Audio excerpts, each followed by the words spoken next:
Sheikh Hasina Dubai যেতে পারতো। শেখ হাসিনা কেন, পাশে তো পাকিস্তান ছিল, কেন গেল না? শেখ হাসিনা আবুধাবি যেতে পারতো, শেখ হাসিনা ইরান যেতে পারতো, শেখ হাসিনা আরব যেতে পারতো, কেন গেল না? ইরাকও যেতে পারতো, কেন কেন যে গেল না? এবার আপনাকে শুনতে হবে। ইরানে মুসলমান পুরুষরা মুসলমান মহিলাকে মারে, মৃত্যুদণ্ড দেয়। পাকিস্তানে মসজিদ আর ইমামবাড়া উপরে বম ফাটা যায়, ঠিক আছে? আর মুসলমান মহিলাকে তারা ধরে ধরে রেপ করে। কেন গেল না কাতার? কাতারে পাকিস্তানে টেররিজম অর্গানাইজেশন থাকে, কেন গেল না? এইসব মুসলমান কান্ট্রি যা আশেপাশে ছিল, কেন গেল না? ভারতে কেন আসলো? 20 কোটি মুসলমান এখানে, 3 লাখ অ্যাক্টিভ মসজিদ এখানে, কোটি কোটি এখানে মাদ্রাসা, লাখো লাখো এখানে ইমামবাড়া, সব সুরক্ষিত আছে। প্রত্যেক মুসলমান মহিলা এখানে সুরক্ষিত আছে। কেন আছে? কেন? এখানে 82.7% সনাতনী আছে। তার জন্য শেখ হাসিনা ভারতকে চুজ করলো যে আমি যদি ভারতে থাকবো 2 দিন 4 দিন, আমার জীবনটা সুরক্ষিত থাকবে। এই হিন্দুরা আমার সঙ্গে কখনো জিহাদি অ্যাক্টিভিটিস করতে পারবে না। কেন? এই হিন্দুরা শ্রীমদ ভগবত গীতা পড়েছে, এই হিন্দুরা কোথাও কখনো চ্যাপ্টার 4 সূরা নিসা ভার্সেস 56 পড়লো না, যেখানে লেখা আছে যে যারা হিন্দু থাকে তাদেরকে, যারা হিন্দু মানসিকতা রেখে থাকে তাদেরকে জ্বালিয়ে মেরে দাও। আর সেটাই আমরা দেখলাম বাংলাদেশে, যে হিন্দুদেরকে জিন্দা জ্বালাচ্ছে মুসলমানরা। পার্লামেন্ট ভিতরে জিহাদিরা ঢুকে বাংলাদেশে সেলফি নিচ্ছে, পুরো বাংলাদেশ আগুন মতন জ্বলছে। বাংলাদেশে আইসকন টেম্পলটা ভাঙচুর করে দিয়ে হলো, বাংলাদেশে হিন্দুদেরকে মৃত্যু করা হচ্ছে, বাংলাদেশে হিন্দুদেরকে জ্বালানো হচ্ছে, বাংলাদেশে হিন্দুর ছোট ছোট মেয়েকে বলাৎকার করা হচ্ছে, বাংলাদেশে যা শেখ হাসিনা যা মহল ছিল, যা বাংলা ছিল, যা ঘর ছিল, তার বিছানাতে তারা টাঙ্গের উপর টাং দিয়ে শুয়ে ছিল আর বলল যে আমরা ক্যাপচার করে নিলাম। বাংলাদেশ শেখ হাসিনার নেতৃত্বে 150 কোটি টাকার ইকোনমিক্যাল যা বিজনেস হতো সেটা হতো। আজকে বাংলাদেশের মুসলমান যা রেপ করছে হিন্দুদেরকে ধরে ধরে, আজকে বাংলাদেশ মুসলমান যা ভাবছে কি আমি শেখ হাসিনাকে এখান থেকে পালিয়ে দিয়েছি, এবার তো আমরা এখানে ফাতাহ করে নিয়েছি, তাহলে 1 মাস পর কারা ইকোনমি দেবে, কারা নকরি দেবে, কারা আপনার উন্নয়ন দেখবে, কারা আপনার ডেভেলপমেন্ট দেখবে? পাকিস্তান 2.0 বানানোর চেষ্টা যা জামায়াতে ইসলামী করলো আর যা মুসলমানরা করলো, তারা পাকিস্তানকে দেখেছে? একটা ছাত্র প্রদর্শন কি করে টেররিস্ট প্রদর্শন হয়ে গেছে, একটা কোটা প্রদর্শন কি করে জিহাদি প্রদর্শন হয়ে গেছে। তার মানে তার পিছনে ইসলামে জামাতি তো ছিল, তার মানে তার পিছনে চায়না তো ছিল, তার মানে তার পিছনে পাকিস্তান তো ছিল, তার মানে তার পিছনে মুসলিম লীগ তো ছিল, তার মানে তার পিছনে অনেক জেহাদি সংগঠন তো ছিল, ঠিক আছে? শেখ হাসিনা নাকের নিচে হিন্দুদেরকে ধরে ধরে মৃত্যু দণ্ড দিয়ে দিল। আপনি জানেন 1971 যখন ইস্ট পাকিস্তান বাংলাদেশ হলো, তখন এই বাংলাদেশে 35.28% মাইনরিটি ছিল। ওখানে মাইনরিটি কে ছিল?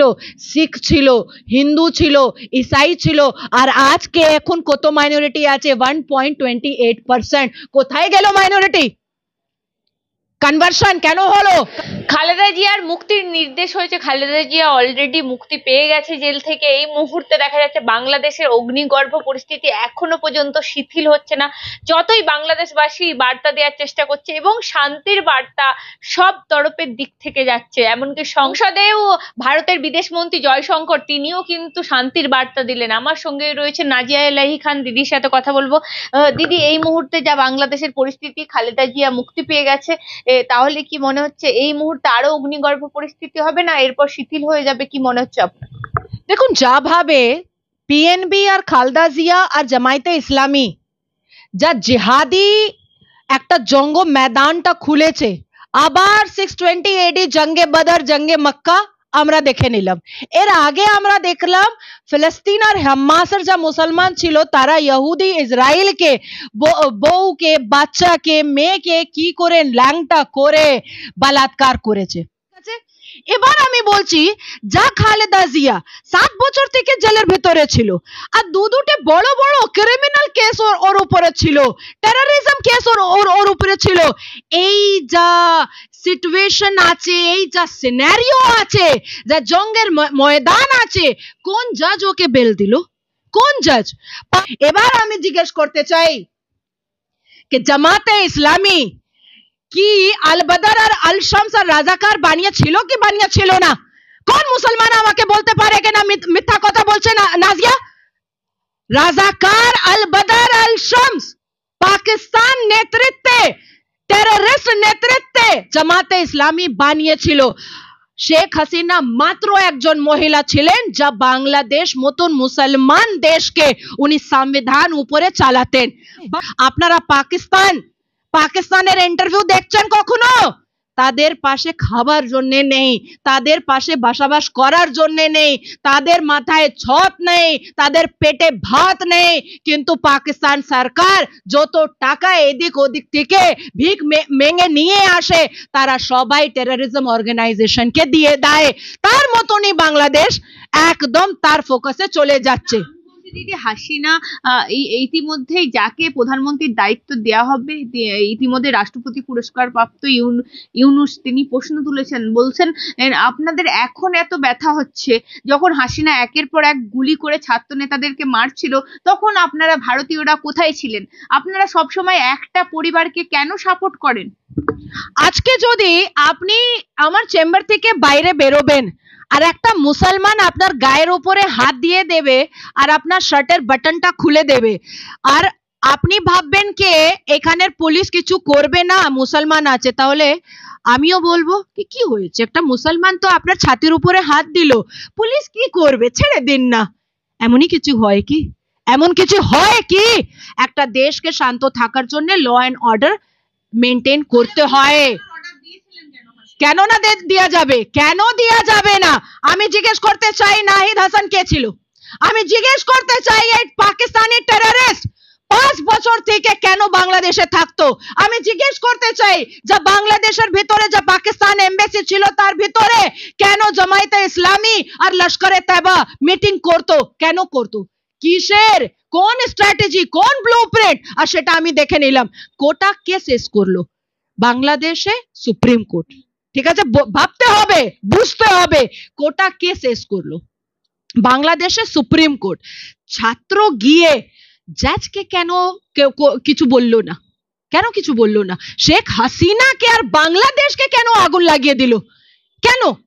শেখ হাসিনা তো মুক্তিযোদ্ধাদের পক্ষে অনেক কথা বলেছেন। তিনি বলেছেন আপনারা মুক্তিযোদ্ধাদেরকে কেন এত ঘৃণা করেন, আপনারা কি রাজাকার?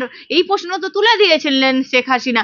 রীতিমতো যখন আগুন জ্বলছিল রীতিমতো শেখ হাসিনার একের পর এক মন্তব্য। আমরা বাঙালির মতন কথা বলবেন না, সেটা আমি সাহায্য করতে পারবো না। আমরা হিন্দুস্তানি বলে কথা বলুন ভাই আমার সামনে। আমরা বাঙালি মতন আপনি কথা বলবেন তাহলে আমাকে কিছু ভাবতে হবে আপনার জন্য। শেখ হাসিনার একের পর এক মন্তব্য। এবার আমি বলবো কে 1941 থেকে 1971 পর্যন্ত বাংলাদেশের পক্ষে কে লড়েছিল? শেখ হাসিনা বাবা। পুরো পরিবারকে পাকিস্তান শেষ করে দিল। কার পরিবার মৃত্যু হলো? শেখ হাসিনার পুরো পরিবার মৃত্যু হলো। মুজিবুর রহমান কে মৃত্যু দণ্ড দিল? এই মুসলমান পাকিস্তানি দিল। এই যা ছাত্র আন্দোলন এটা কি নতুন হচ্ছে? না, এটা তো 1971 থেকে 75 পর্যন্ত পাকিস্তানের নেতৃত্বে আগেও হয়েছিল। আমার পাশে তো পুরো ইতিহাস লেখা আছে, পুরো ইতিহাস লেখা আছে যে পাকিস্তান নিজের 1959 আর 1964 এ জামায়াতে ইসলামীকে ব্যান করেছিল। 2013 তে পাকিস্তান সরকার নিজের আর পাকিস্তান আর্মি নিজের জামায়াতে ইসলামী আর রাজাকারকে মৃত্যু দণ্ড দিয়েছিল। সেটা তো পাকিস্তান সরকার করেছিল জামায়াতে ইসলামীর বিরুদ্ধে আর রাজাকারের বিরুদ্ধে। তাহলে শেখ হাসিনা যদি রাজাকারের কথা বললেন তাহলে কেন গায়ে লেগে গেল? কেন আমাদের ভারতের ভেতরে রাজাকার নেই? কি আসাদুদ্দিন ওয়াইসি কে আছে? আসাদুদ্দিন ওয়াইসি परदादा ग्रेटेस्ट ग्रैंडफादर কে ছিল? আসিম রিজভী কে ছিল? ইতিহাস জানেন? রাজাকার ফৌজের সিপাহসালার ছিল। দিদি একটা কথা বলছি, শেখ হাসিনার মন্তব্য একের পর এক, যখন কোটা প্রথা রীতিমতো, যখন সুপ্রিম কোর্টের একটা নির্দেশ এলো, তারপরে আবার শেখ হাসিনা তিনি রীতিমতো তিনি রাজাকারদের উদ্দেশ্যে একটা মন্তব্য করলেন, তিনি জামাতকে সঙ্গে সঙ্গে নিষিদ্ধ করলেন। বলছি পরিস্থিতি কিছুটা শিথিল করে তারপরে যদি কন্ট্রোলে এনে, যেমন ভাবে কন্ট্রোলে বাংলাদেশে অলরেডি এসে গিয়েছিল, তাহলে সেইভাবে করলেন না কেন? আর তরতাজা প্রাণ ঝরে গেল, কতগুলো তরতাজা প্রাণ, প্রায় 400-র উপর, তখন কিছু কষ্ট হলো না শেখ হাসিনাকে বাঁচাতে? আপনি মুসলমান আছেন, তার মানে আপনি জেশে মোহাম্মদ আর লস্করে তৈবা আর হিজবুল মুজাহিদিন মুসলমান আছে, তার মানে আপনি ওকে টেররিজম অর্গানাইজেশন মানবেন না? মানবেন তো? তো জামায়াতে ইসলামী একটা টেররিজম অর্গানাইজেশন আছে, সেটা তো মানতে হবে না। আপনি আজমল কাসাবকে আপনি টেররিস্ট মানবেন না? আপনি ইয়াসিন মালিককে টেররিস্ট মানবেন না? মানবেন কি মানবেন না? আপনি ইয়াকুব মেমনকে টেররিস্ট মানবেন না? আপনি হাফিজ সঈদকে টেররিস্ট মানবেন না? কেন? ও হাফিজ সঈদ আছে আর আপনিও মুসলমান আছেন, তার জন্য আপনি বলবেন কি না হাফিজ সঈদ টেররিস্ট নেই? আপনি দাউদ ইব্রাহিমকে টেররিস্ট মানবেন না? কেন? ও মুসলমান আছে, আপনি মুসলমান আছেন তার জন্য। আর আজকে বাংলাদেশে কেন মুসলমান মারা গেল না? মুসলমানের রক্ত আমরা মাঠে দেখলাম না কেন? শেখ হাসিনার জন্য। কে কোন দেশের প্রধানমন্ত্রী এসব করে? শেখ হাসিনা যখন যাবার আগে একটা বার্তা দেওয়ার জন্য, একটা লাস্ট চান্স নেবার জন্য উনি সময় বললেন কি আমাকে একটু কিছু সময় দাও বলার জন্য, সেটাও দিল না। কনভার্সন, আপনি আল কোরআন মানেন কি মানেন না? না শরিয়া মানেন? আপনি আল্লাহর লেখা আল কোরআন মানবেন না মৌলানা লেখা শরিয়া মানবেন? তাহলে আমাদের আল কোরআনে কি লেখা আছে সূরা আল কাফিরুনকে আপনি কাউকে ফোর্সিবলি ইসলাম ধর্ম মানাতে পারবেন না। তাহলে কোথায় গেল 37.8% হিন্দুরা? কোথায় গেল বাংলাদেশ থেকে? আপনি রেপ করছেন, আপনি মার্ডার করছেন, আপনি হত্যা করছেন, আপনি লুট করছেন, আপনি কনভার্সন করাচ্ছেন, আপনি জামায়াতে ইসলামী মতন টেররিজম অর্গানাইজেশন সঙ্গে আপনি এই নাহিদ হাসান পাকিস্তানি টেররিস্ট সঙ্গে মিলিয়ে আপনি শেখ হাসিনাকে ওখান থেকে আপনি মানে পালিয়ে দিলেন কেন? আপনার ঝগড়া কোর্টের সঙ্গে ছিল। আজকে এই Kolkata high court 5 lakh OBC certificate বাতিল করলো। একটা এক্সাম্পল আমি দিচ্ছি। তাহলে ওই 5 লাখ লোক মমতা বন্দ্যোপাধ্যায় বাড়িতে ঢুকে যাবে না কোর্ট আসবে? বলুন তো, কোর্টে আসবে। তাহলে কেন ছাত্র কোর্টে গেল না? কেন শেখ হাসিনা বাড়িতে ঢুকে গেল? ওই 5 লাখ ওবিসি সার্টিফিকেট যা বাতিল হলো, তারা মাঠে নেমে গেল, তারা বম গুলি বারুদ করে দিল, তারা রেপ করলো, তারা মার্ডার করলো না করতে দেবে? যদি করবে তাহলে মমতা করতে দেবে না। কেউ মুখ্যমন্ত্রী, কেউ প্রধানমন্ত্রী নিজের শাসনে, নিজের সরকারে এই বেআইনি এই টেররিজম কাজ করতে দেবে না। কোর্টের কথা কোর্টের ভিতরে থাকবে, সেটা স্ট্র্যাটেজি ছিল। একটা টপিক নিয়ে, একটা পয়েন্ট নিয়ে বাংলাদেশকে পাকিস্তান 2.0 বানানোর চেষ্টা হচ্ছে, এখনো হচ্ছে। এর সঙ্গে আমি একটা কথা জিজ্ঞাসা করবো, যে ক্ষেত্র থেকে দাঁড়িয়ে ব্রিটেন হাসিনাকে আশ্রয় দিল না, সেক্ষেত্রে থেকে দাঁড়িয়ে ভারতবর্ষ কি করে আশ্রয় দিল? এই মুহূর্তে একটাই প্রশ্ন তুলছে যে তাদের তো ভারতবর্ষেরও ক্ষতি হতে পারে। দেখুন, সব থেকে আগে বুঝতে হবে আমাদের প্রাক্তন রাষ্ট্রপতি প্রণব মুখার্জি, উনি এক সময় শেখ হাসিনাকে বাঁচিয়েছিলেন, সবাই জানে। 1971-এ আমাদের ভারত খুব মুজিবুর রহমান সমর্থন করেছিলেন, আর ইস্ট পাকিস্তান থেকে বাংলাদেশ মানে যখন হলো, তখন ভারত একদম ক্লোজ ছিল শেখ হাসিনার সঙ্গে। আর বাংলাদেশ সঙ্গে ভারতের পুরনো আর একদম মধুর রিশতা ছিল, বিজনেস সম্পর্কে একটা ফ্যামিলি রিলেশন মতন ছিল। শেখ হাসিনা সব সময় মুসলমান মহিলা ছিলেন, মুসলমান পুরো ইসলামিক উনি ধর্ম পালন করতেন, কিন্তু উনি বাংলাদেশ যা সংবিধান ছিল তার সংবিধান মাধ্যমে নিজের দেশকে উনি চালিয়েছিলেন। আপনি মনে করুন যে পাকিস্তান থেকে ইস্ট পাকিস্তান কেটে বাংলাদেশ হলো, পাকিস্তান শেষ হয়ে গেল, কিন্তু বাংলাদেশ ইকোনমিক্যালি অনেক ডেভেলপ হলো। কেন? কেন ডেভেলপ হলো? আর পাকিস্তান কেন শেষ হয়ে গেল? কেন? ওখানে ইসলামিক টেররিজম অর্গানাইজেশন রাজ চলছে, তার জন্যে। বাংলাদেশ কেন ডেভেলপ হলো? কেন? এখানে সংবিধান চলছে, তার জন্যে। ভারত আর বাংলাদেশের সম্পর্ক এখন নেই, 1947 থেকে এখন পর্যন্ত ভালো। একদমই, আমি বলছি এই যে সমস্ত মন্তব্য ইতিমধ্যে নাজিয়া এলাহি খান করলেন, তিনি তার তথ্যের ভিত্তিতে করেছেন। একদম এই সমস্ত মন্তব্যের জন্য নাজিয়া এলাহি দায়ী, কারণ ইমিডিয়েট ইতিমধ্যেই দেখা যাচ্ছে এটা সেনসিটিভ ইস্যু। এই বিষয়ে কথা বলার জন্য আমরা প্রত্যেকেই এই সংবাদ মাধ্যম যে সমস্ত খবর প্রচার করছি, আমরাও খুব সচেতনতার সাথেই করছি এবং মানুষকে শান্ত থাকার বার্তা দিচ্ছি আমাদের দেশে এবং বাংলাদেশে। আশা করি খুব তাড়াতাড়ি সুস্থ পরিস্থিতি ফিরে আসবে।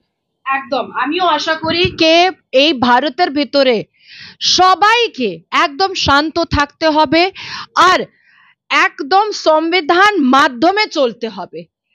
অন্য দেশের যা ঝামেলা আছে, যা জঙ্গ আছে, সেটা আমাদের ভারতের যা সুকুন আছে, যা যা শান্তি আছে, সেটা কারাও কখনো একদম ভাঙবে না।